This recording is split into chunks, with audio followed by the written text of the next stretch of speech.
escola do mundo, onde eu posso ensinar e aprender. A palavra da sabedoria é a nossa EBD. Deus é o nosso diretor, o Espírito Santo nosso professor.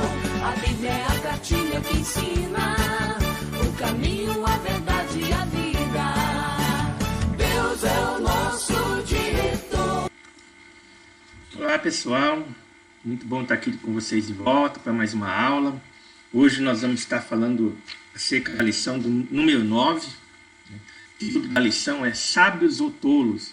Estamos agora estudando algumas passagens, alguns textos de Provérbios, um livro muito interessante.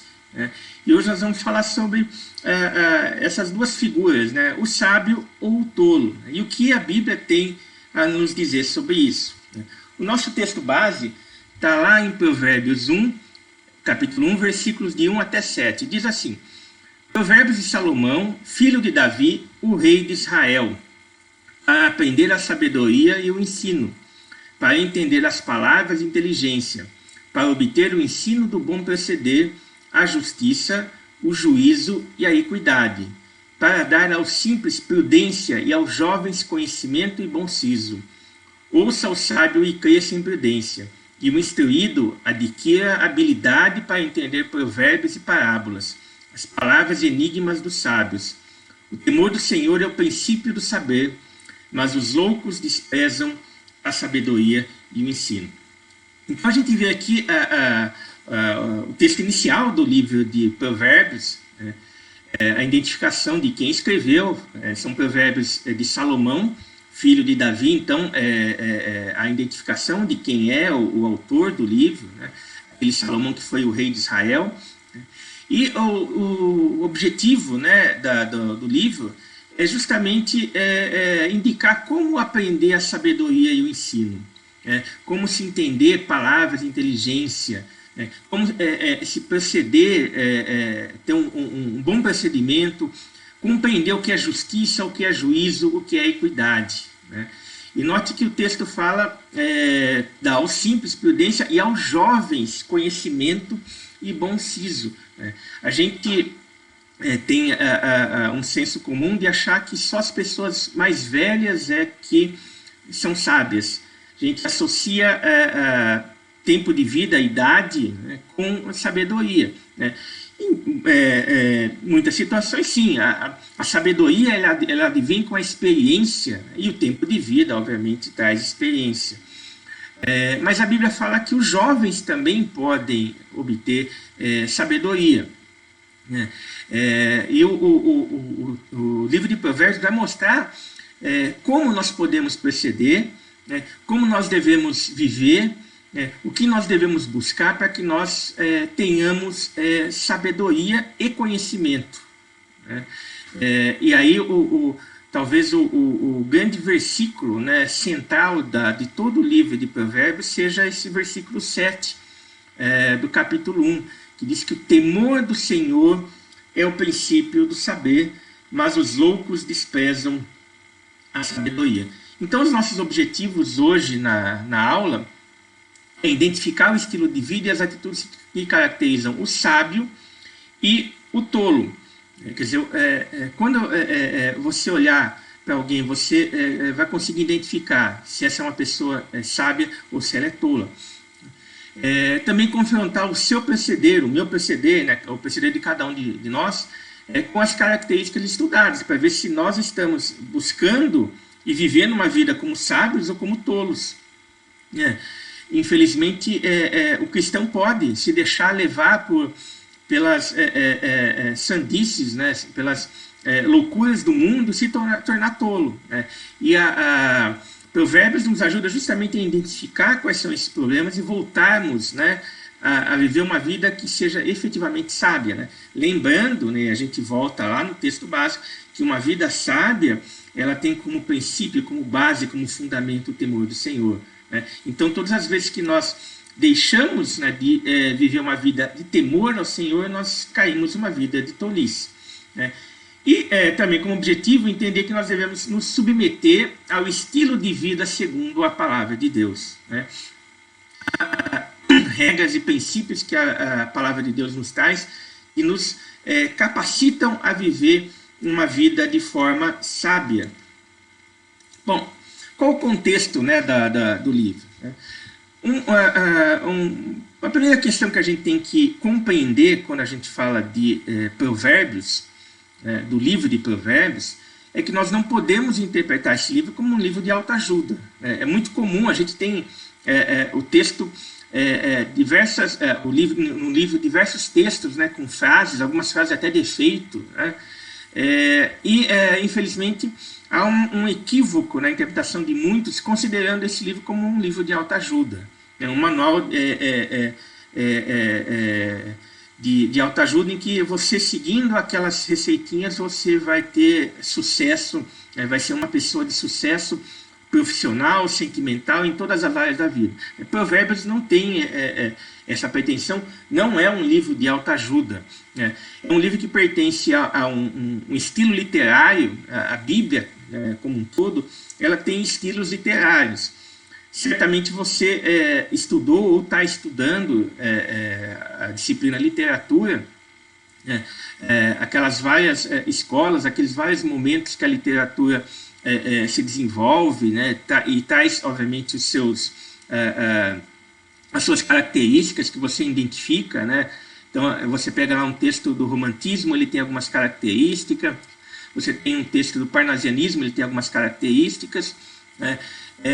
E a Bíblia, ela foi escrita, ela também tem as suas formas literárias. Então, nós temos a literatura sapiencial, que ao qual Provérbios pertence, que trata do desenvolvimento justamente de textos de sabedoria. Nós temos livros históricos que vão descrever eventos históricos, fatos. Nós temos cartas, como as cartas de Paulo, as cartas de Pedro. Então, a gente identifica, né, várias formas literárias na Bíblia. Isso nos ajuda, inclusive, a compreender qual o assunto do texto, do livro, né, e qual o objetivo que o livro se propõe a apresentar, né? Por isso que a gente pode falar com absoluta certeza que Provérbios não é um livro de autoajuda, né? Autoajuda não se confunde com literatura sapiencial, né? Mas o que Provérbios trata? Ele trata, obviamente, de verdades que são profundas, né, para a vida do ser humano, né? E ele nos ensina que toda a vida deve ser vivida para a glória do Criador, né? Essa é a ideia que a gente extrai lá da leitura do versículo 7, né, do nosso texto base, né, que o temor do Senhor é o princípio do saber. Quer dizer, então, toda a vida que vale a pena ser vivida, né, é aquela vida que é doada, né, e é vivida para a honra e glória do Criador, né? Há um filósofo, um professor muito conhecido hoje, né, chama Clóvis de Barros Filho, e ele fala muito sobre o pensamento de um filósofo chamado Nietzsche, né? E ele trabalha com o conceito de alegria, né? A alegria, ou a vida que vale a pena ser vivida, né, é aquela vida que busca satisfazer as próprias vontades, os próprios interesses, né? Provérbios vem e mostra justamente o contrário, né?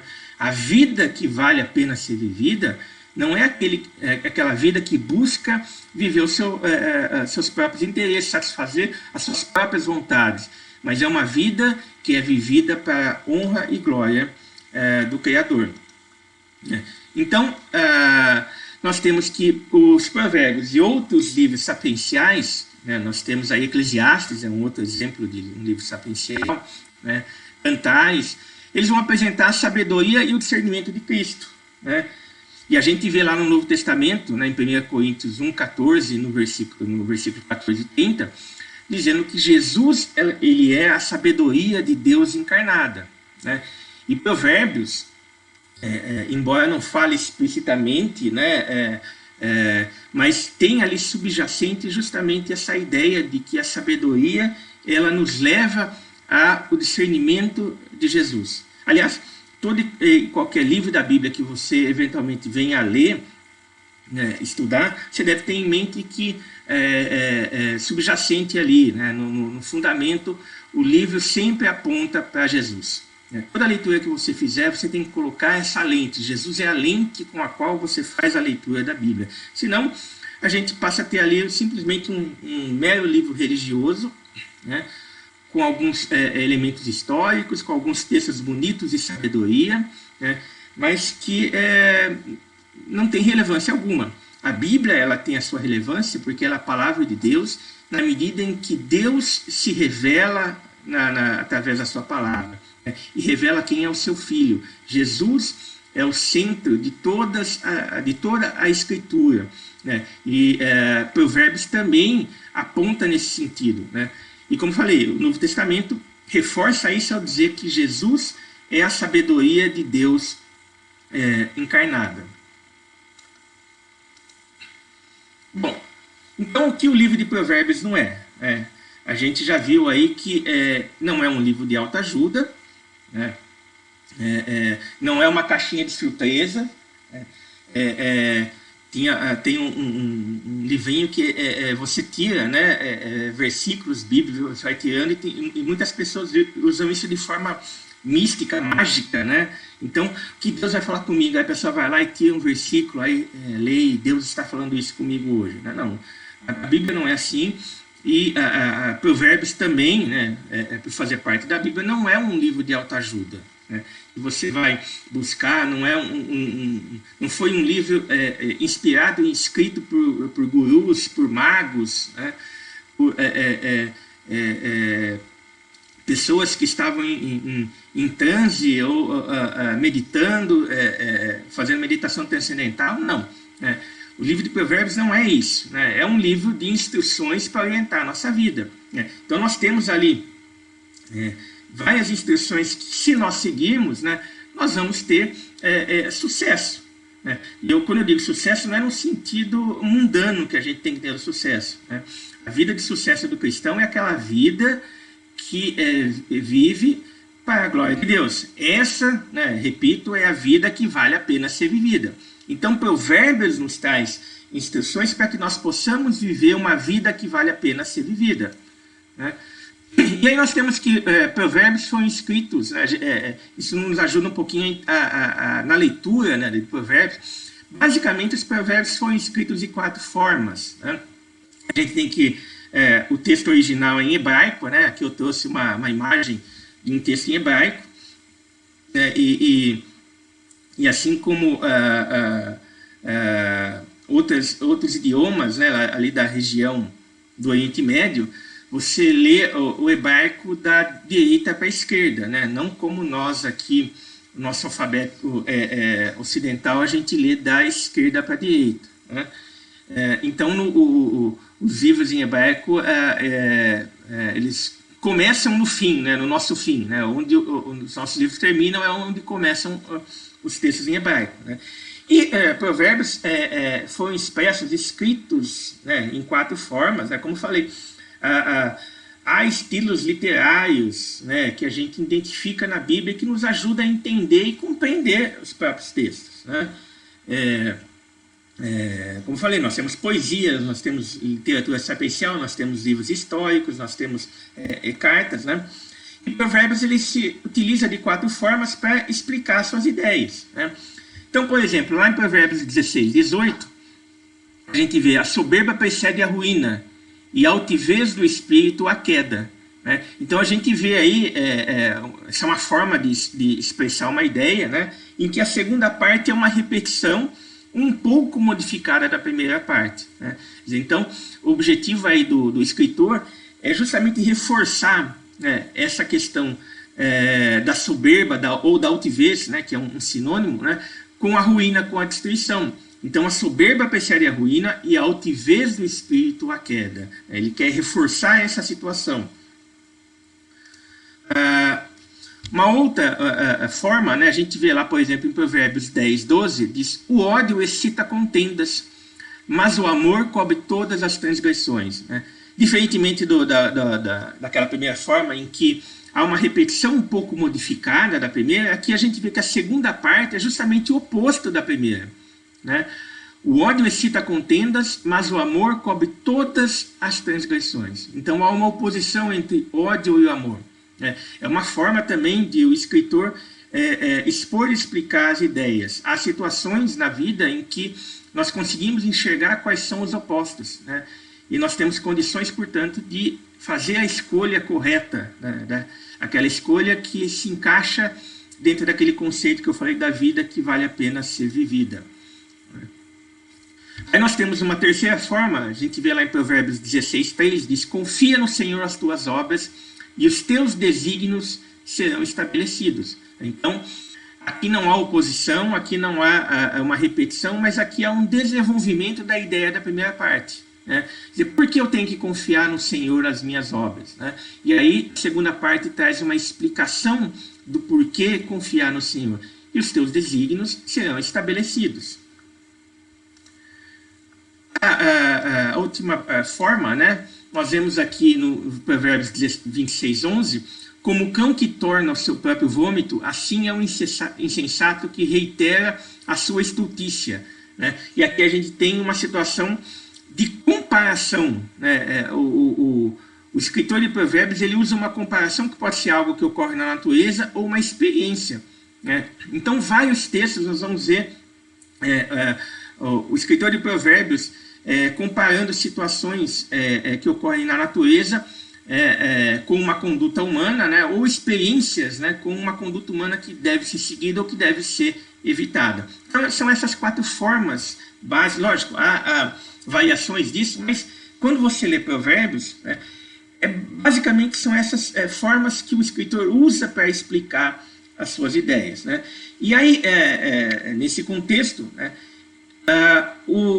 todo o livro de Provérbios traz a menção de quem é o sábio e de quem é o tolo, né? Então, quem que seria o sábio? A gente vê, por exemplo, dentre as características do sábio, que o sábio é aquele que é receptivo ao ensino, né? A gente vê que a sabedoria ela nos leva a reconhecer justamente a nossa incapacidade e a nossa finitude, né? E que nós precisamos, portanto, estarmos abertos ao ensino, ao aprendizado, ao conhecimento, né? Não apenas ao conhecimento acadêmico, que é fundamental. O sábio é aquele que é aberto ao conhecimento acadêmico, sim, né? Mas ao conhecimento espiritual, né? Quer dizer, o sábio, ele se abre ao ensino, né? Ele se abre a aprender, ele está pronto a aprender, né? E o sábio também é aquele que ouve conselhos. Embora nós tenhamos que tomar nossas decisões e nós tenhamos que preparar para tomar nossas decisões durante a vida, né? A vida é uma constante tomada de decisões, né? Vocês aí estão no começo da vida ainda, mas já perceberam que há muitas coisas que vocês têm que decidir, né? Decidir bem, né? Decidir de forma correta, de forma adequada, da melhor forma possível, pressupõe ouvir conselhos, né? O tolo é aquele que simplesmente segue seu entendimento sem ouvir conselhos de pessoas mais experientes, né? Pessoas mais velhas, de pessoas muitas vezes mais capacitadas, né? O sábio não, o sábio, se ele está receptivo ao ensino, ele também está aberto a ouvir conselhos, né? E aí, obviamente, tomar a melhor decisão possível diante de uma experiência do cotidiano da vida, né? O sábio também é aquele que se importa com os outros, né? A sabedoria, e aqui Provérbios aponta isso, ela nos leva justamente a entender qual é a importância do outro na nossa vida, né? A entender que o outro, né, foi criado à imagem e semelhança de Deus, né? Então, toda vez que nós lidamos com uma situação em que o outro está passando por aflição, isso nos incomoda, né? Isso incomoda o sábio. Por quê? Porque nós entendemos quem é o outro, quem é a outra pessoa, quem é o ser humano, no quadro da criação de Deus. Deus criou o homem e a mulher à sua imagem e semelhança. O sábio também é aquele que aceita ordens e repreensão, né?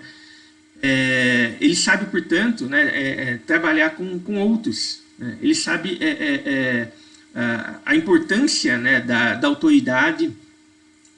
Ele sabe a importância da repreensão, mesmo que ele não goste, ninguém gosta de ser repreendido, mas o sábio é aquele que entende que a repreensão pode trazer e sempre traz proveito para ele, né, porque ajuda ele a melhorar naquilo que precisa ser melhorado, né, e se ele está receptivo ao ensino, se ele ouve conselhos, ele também está aberto, né, a aceitar ordens de autoridades e ouvir a repreensão daqueles que têm mais experiência, né. E o sábio é aquele que tem autocontrole, né.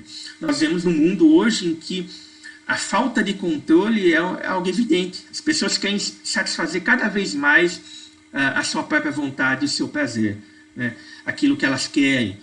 O sábio é aquele que tem autocontrole, que busca controlar, inclusive, as suas próprias pulsões, as suas próprias vontades, né.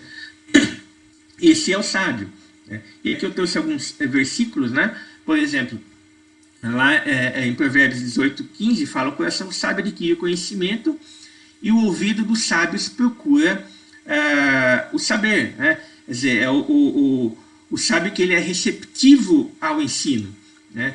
E a gente vê lá, Provérbios 12:15, o caminho do insensato aos seus olhos parece reto, mas o sábio dá ouvidos aos conselhos. Quer dizer, é uma característica do sábio estar aberto e ouvir conselhos, né. Bom, se a gente viu quem é o sábio, quem que é o tolo, né?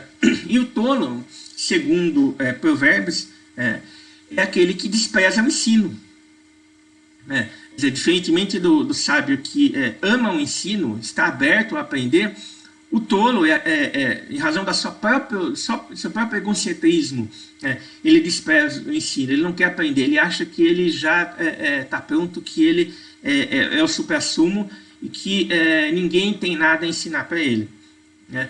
E é lógico, né? Quem não está aberto ao ensino acha que é o dono da verdade. É a pessoa que não ouve o que a ciência fala, né? Não ouve o que a Bíblia fala, não ouve o que os outros falam, porque tudo aquilo que a pessoa pensa, né? Ela pensa a partir de si mesma, e por isso ela se acha dono de toda a verdade. Tudo que ela fala é verdadeiro, né? O tolo não está e nunca está aberto a que os outros falam. E é lógico, né? O tolo é uma pessoa extremamente egocêntrica. Ele se acha, portanto, o centro do mundo, né? Diferentemente do sábio que se preocupa com os outros, né? O tolo é aquele que se preocupa consigo mesmo. Ele não consegue enxergar nada além de si mesmo, né? E o tolo é aquele que não aceita e quer distância dos sábios. Normalmente o tolo anda com outros tolos. Ele busca companhia. Na verdade, as pessoas buscam companhia de pessoas que são iguais, né? E o tolo, obviamente, não vai buscar companhia de sábio. O sábio é aquele que ama o ensino, ama a verdade, que entende que a verdade é muito maior do que ele, que não se preocupa com o outro. O tolo não vai andar com uma pessoa assim, né? Na verdade, o tolo quer distância de pessoas sábias, né? E o tolo é aquele que se irrita com facilidade, ou seja, ele não tem autocontrole, né? Toda e qualquer coisa controla ele. Ele não consegue controlar suas próprias vontades, ele se submete à sua vida toda a seu próprio prazer, aos seus próprios desejos. Ele é escravo dos seus próprios desejos. E a gente vê lá o texto base, né? Talvez o versículo base de todo o livro de Provérbios fala: o temor do Senhor é o princípio do saber, mas os loucos desprezam a sabedoria e o ensino. Os tolos, eles não estão abertos ao ensino. E aí, Provérbios 12:15, o caminho dos insensatos aos seus próprios olhos lhe parece reto. Quer dizer, ele é o dono da verdade, né? Mas o sábio dá ouvidos aos conselhos. Diferentemente dos sábios, o tolo é aquele que não ouve conselhos e acha que tudo aquilo que ele faz é correto e verdadeiro. Bom, é lógico que o livro de Provérbios ele traz muito mais coisa, né? Muitas outras descrições de quem é o sábio e quem é o tolo, né? E aí compete a você, como alguém que quer buscar sabedoria, ler o livro de Provérbios, né, e entender aquilo que a Bíblia nos fala sobre a vida que vale a pena ser vivida, né. Mas eu quero destacar um ponto aqui para a gente falar hoje, que é uma realidade na nossa vida, né, que é a tal da vida virtual. Nós vemos um mundo em que boa parte das nossas relações hoje são virtuais, né? A gente tem que, pela fala, né, nós impressionamos as pessoas, ou seja, nós causamos impressões nas outras pessoas, porque através da fala nós mostramos a opinião, a nossa vontade, a nossa indignação, as nossas ideias. Então, a fala, ela nos possibilita expressar quem nós somos, né? Só que assim, a gente não pode simplesmente... E aqui quando eu digo fala, né, no sentido mais de linguagem, num contexto filosófico, né, porque fala não é simplesmente a emissão de sons que a gente usa com a boca, né? Nós podemos falar, né, ou usar a linguagem de outras formas, né? E a gente vê a importância da fala, da língua, da expressão da ideia, de ideias, da expressão de quem nós somos, né? Lá em Provérbios 15:4, quando diz que a língua serena é a árvore da vida, mas a perversa quebranta o espírito, né? Ou Provérbios 18, 20 e 21 diz que do fruto da boca o coração se farta, do que produzem os lábios se satisfaz. A morte e a vida estão no poder da língua, o que bem a utiliza come do seu fruto. Então, a linguagem, né, a fala, é um elemento fundamental, importante e muito sensível na vida do ser humano e na vida do cristão, né?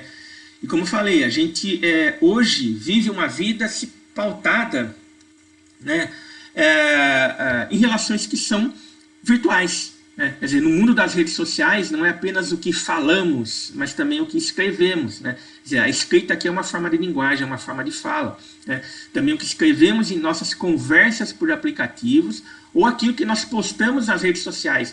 Isso vai ter impacto na vida dos outros, né?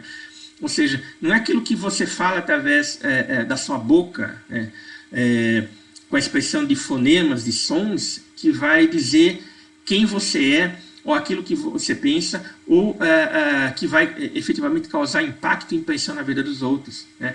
Mas o uso da linguagem escrita através de redes sociais, né? E aqui nós temos talvez os principais mecanismos, né? O WhatsApp, né? Nós temos os seus derivados como Telegram, como Signal, né? O Instagram, o Facebook. E aqui a nova coqueluche do momento, que é o Meta, né? A Meta, que é a empresa nova criada pelo Mark Zuckerberg, que vem trazer um conceito de realidade aumentada, né? E aqui nós temos uma foto, né, da apresentação do Meta, mostrando como a vida tem se tornado virtual e muitas vezes fictícia, né? Enquanto o Mark Zuckerberg ele entra no salão para fazer a apresentação da nova logo, da nova marca, da nova empresa, nós vemos praticamente todas as pessoas imersas num mundo virtual e real que é criado e que muitas vezes é vivido de forma real. Quer dizer, essa vida virtual que nós levamos, né, e que nós desenvolvemos, né, nós nos relacionamos através do WhatsApp, nós nos relacionamos através do Facebook, do Instagram, né? Isso também exige de nós, né, a tomada de uma posição que demonstre a característica daquela vida que vale a pena ser vivida. Quando nós escrevemos alguma coisa, quando nós curtimos alguma coisa na internet, isso tem que efetivamente refletir aquele temor do Senhor, né, que nós vimos lá no capítulo 1, versículo 7, que é o princípio do saber. Nós, como cristãos, temos que mostrar em cada ato, em cada conduta, que nós efetivamente tememos ao Senhor. O que a gente vê no mundo moderno hoje, infelizmente, é uma vida que não vale a pena ser vivida, porque ela se pauta no próprio egocentrismo, uma vida que despreza o temor do Senhor, uma vida que busca a satisfação no dinheiro, no prazer. Nós, como cristãos, não. Nós devemos viver a cada momento, em cada lugar, inclusive nas redes sociais. Nós devemos expressar o caráter de Jesus, mostrar que nós somos pessoas que temem ao Senhor, que nós nos importamos com os outros, que nós buscamos a sabedoria, né? Que nós prestigiamos o conhecimento como algo que entendemos que vem de Deus, aquela verdade que vem de Deus, né? Esse é o nosso desafio como cristãos, né? Nessa vida virtual, nessa vida não palpável, né? Nós temos que mostrar que existe uma verdade real, né? Que é Jesus Cristo. E Deus nos ajude, portanto, a entender a sua palavra e a viver efetivamente essa vida que vale a pena ser vivida.